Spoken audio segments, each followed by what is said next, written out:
अब हम लोग नहा लिए हैं यहाँ पर, देखिए सब गोटा नहा के अब थोड़ा बाबा का दर्शन करके फिर हम लोग वापस चलेंगे। नहा के अभी लोग कपड़ा पहन रहा है और अब हम लोग थोड़ा जल ले लेते हैं। जल लेने के बाद पूजा अर्चना करवाएंगे। और पहले तो सानू नहा लिया, मजा आया नहीं? खूब आनंद नहीं कि बोलू मौत से नहाया जी। चलन वहाँ पूजा कर सकते हैं आप लोग। और यहाँ का वातावरण इतना अच्छा है कि मत पूछिए। देखिए चारों तरफ पहाड़ी हरियाली। देखिए धर्मशाला एगो दूगो लोग आता है पिकनिक मनाने के लिए। 1 जनवरी के दिन यहाँ पर काफ़ी भीड़ रहता है, बहुत भीड़ रहता है, काफ़ी की बहुत भीड़ रहता है। यहाँ पर आसानी से आप नहा नहीं सकते। इसमें 100 आदमी एक बार में हिल कर नहाता है। और ये है अपना शिव जी का मंदिर, सिंगरी ऋषि धाम, देवों के देव महादेव का। इतना बढ़िया नज़ारा है, बताइए। देखिए कितना सुंदर आवाज़ और स्वच्छ पानी बह रहा है, देख सकते हैं आप लोग। सारा गर्म पानी है जो कि इधर देखिए अंदर कहाँ से आ रही है इसका कोई पता नहीं है। बजा शहर बजा ना, देख लें आप जाएंगे प्रिंस बाबा।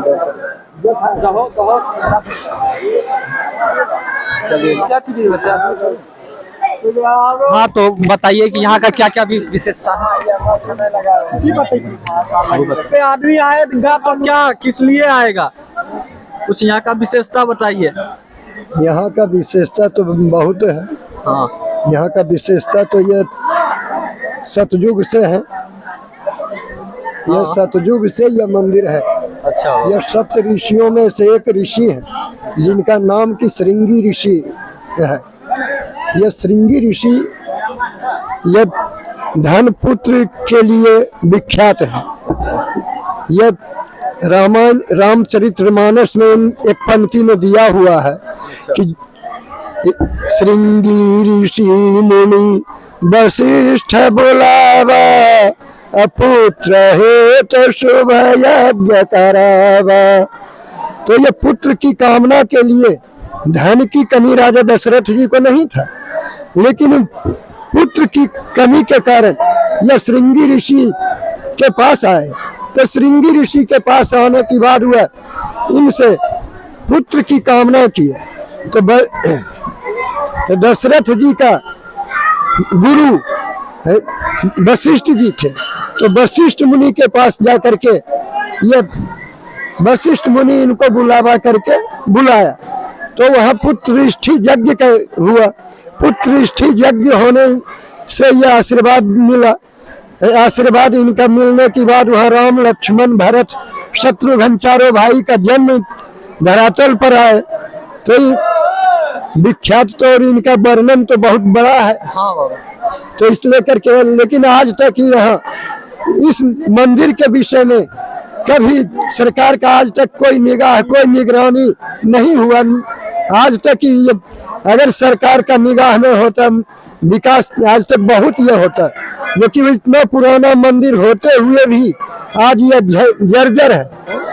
जो कि बन शोभिता कोकिला, सरोवर शोभिता हंस, सभा शोभिता पंडिता, पुत्र शोभिता वंश।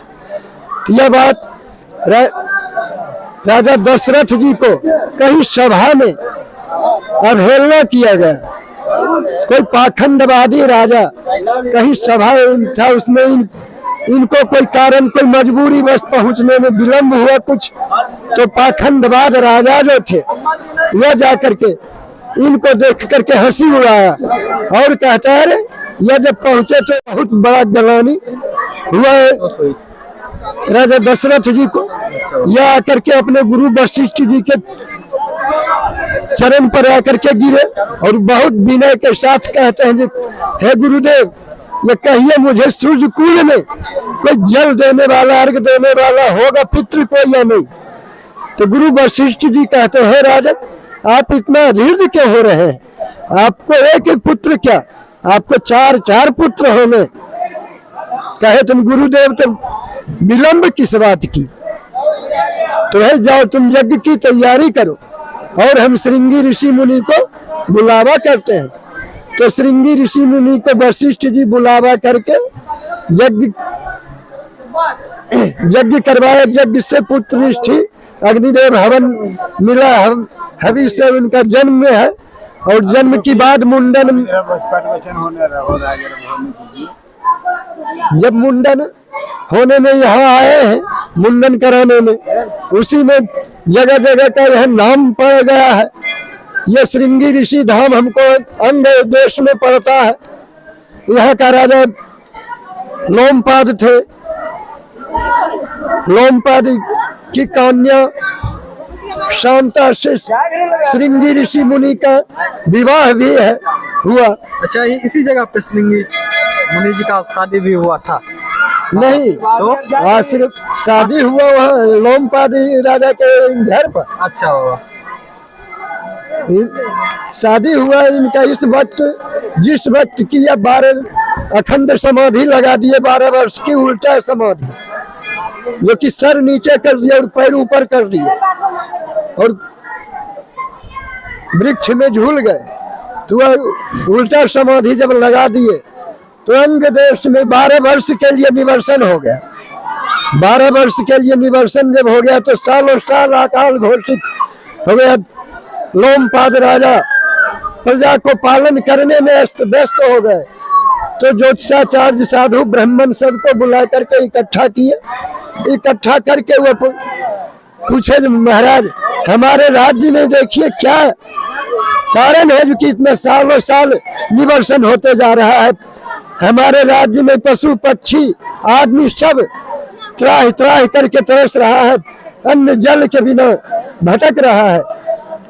तो कहे आपके अंग श्रृंगी ऋषि नाम की ऋषि है, वह उनका उल्टा समाधि लगा हुआ है। उसको अगर जाकर के कोई तोड़े तो आपके राज्य में वर्षा होगा, सब कुछ होगा। तो उस वक्त जब ये ढोला पिटवा दिए तो लोमपाद राजा पूरे राज्य में आते हुए ढोला पीटते हुए आ गया, कहीं कोई तैयार नहीं हुआ। जब तो लखीसराय से शहर में आकर के लखिया नाम की गंधर्व कन्या वह बीरा उठाया जो हाँ हम श्रृंगी ऋषि का ध्यान तोड़ेंगे। तो उस पर इनाम भी था राजा की तरफ से, जो उनका समाधि ध्यान तोड़ेगा उसको डाल भर सोना, सरफी, हीरा, मोती, जेवरात की साथ। अच्छा बताइए ये बाबा कि इनका जन्म कैसे हुआ? हाँ, यह विभांडक ऋषि का पुत्र है। विभांडक ऋषि, विभांडक आश्रम आपको पड़ता है पाटलिपुत्रा में, जो कि पाटलिपुत्रा में पड़ता है। तो वह विभांडक आश्रम वहाँ से यह आए, यह तपोभूमि है। विभांडक ऋषि ही यहाँ आए तपस्या करने के लिए। तो तपस्या करने में विभांडक ऋषि इस पार में स्नान कर रहे थे और उर्वशी नाम की कन्या वह भी स्वर्ग से अप्सरा पधारी हुई थी। तो उर्वशी नाम की कन्या उस पार में स्नान कर रही थी और इस पार में विभांडक ऋषि स्नान कर रहे थे। तो उसकी सौंदर्य छवि जवानी देख करके इनसे सहन न हो सका। तो ये सूर्य को अर्घ देते देते जल में ही इनका मणि खलास हो चुका। तो मणि जब खलास हो चुका तो यह जाकर के पानी में दह गया। वो पानी में दहते हुए जा रहा था तो कहीं से जंगल से प्यासा हुआ हिरण्य उतरा।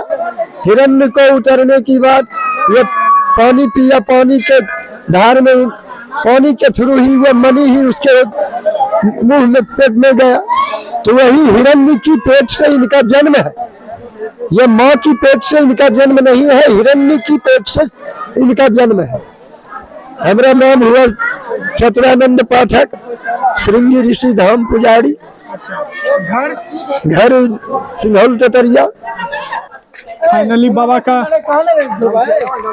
प्रवचन खत्म हुआ और हम लोग निकल पड़े हैं यहाँ से अब घर की ओर। देखिए यहाँ का नज़ारा, भव्य नज़ारा, थोड़ा HD क्वालिटी में आप लोग देखिएगा तो और मजा आएगा। की काको चलिए हम लोग घूम लिए हैं, आप लोग को भी दिखा दिए हैं सिंगड़ी ऋषि धाम। आप लोग जरूर आइए इधर और यहाँ का पूरा एकदम प्रकृति का देन जो है यहाँ पे उसका मजा लीजिए। और ये यही सब वाणी के साथ है और यही सब दिखाने के बाद हम अपना ब्लॉग समाप्त करते हैं और अगले ब्लॉग में फिर से आपको एक नई जगह पर ले जाएंगे। और सब लोग आप पैकिंग करके आप निकलेंगे यहाँ से, तो बने रहिए हमारे साथ घूमो विद प्रिंस के साथ। हमारा चैनल सब्सक्राइब कीजिए, देखिए वीडियो, लाइक कीजिए, दबा के शेयर कीजिए। धन्यवाद।